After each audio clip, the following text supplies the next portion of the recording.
Can I distract you for a moment and just ask who you think are the other Einsteins of the 20th century? I don't think there were any. Okay. I don't think there were any. I think he was, Newton, and an ancient Greek that you probably never heard of named Aristarchus were the three great geniuses of physics, I think. Because I'm not sure I have heard of Aristarchus, maybe not. it's worth Probably a not. minute or two just saying who he was or what he did. Yeah, Aristarchus was a Greek astronomer, physicist. I suppose you could call him a philosopher. I never liked the word philosopher very much. I never quite knew what it meant. He put together so much of what we subsequently knew and understood about the universe. I'm not talking about modern cosmology. I'm talking about Copernican cosmology. Copernican, that the Earth goes around the sun doesn't go around the Earth. He put that together, and for very modern reasons, incidentally. He understood that the motion of the planets was much better described by a sun at the center and planets going around it than the Earth at the center and everything going around it. He figured out how to measure the distance to the sun. His instruments were not sufficiently precise to make that measurement in detail, but he did figure out that the sun was at least 60 times further than the moon. It's much more like 400 times further, I think. He was the first one to realize that the stars are very, very far away, much further than the planets. And he understood that. You know what parallax is?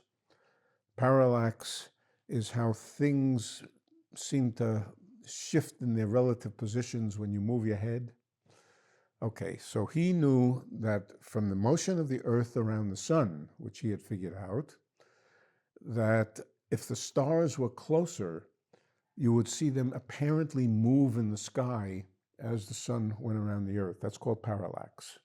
You know, you're seeing the stars from different positions, and you should see them apparently move unless they're so far away that the angles are too small. So he was the first one to understand that the stars are very, very far away. He was unable to say how far away. There was a whole bunch of stuff which took almost 2,000 years to recover, up to Copernicus and later and others, that Aristarchus had figured out. Copernicus knew about Aristarchus. He even writes about it in his book. So yeah, he was one of the great geniuses of physics. What happened to him is all of his writings were lost. In Alexandria, or? No. I don't think it was Alexandria. I think it was before that. I think the Romans probably destroyed it. But a handful of his disciples, including, I think,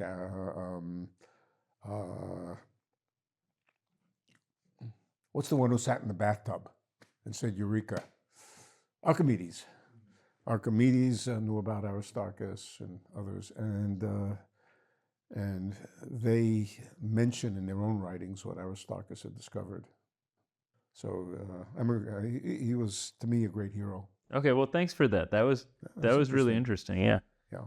Okay, back to Hawking though. Before I derailed you, so Right. You don't think he's not up there with Newton, Aristarchus, I don't and think Einstein? So. Well, you know, it's a matter of opinion.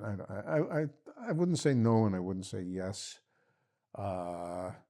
Was he in the class with Feynman? Yeah, I think he was in the class with Feynman. But then there are numerous people throughout the 20th century who were Dirac. In the first half of the 20th century, I personally think Juan Maldacena is in that class. And, well, the paper on the ADS-CFT correspondence certainly had its impact. Yeah, Hooft was a great physicist in the same class for sure. So I don't think we would see Hawking as an absolute singularity, in the sense that Einstein was, but certainly one of the great physicists of the 20th century, and deservedly so.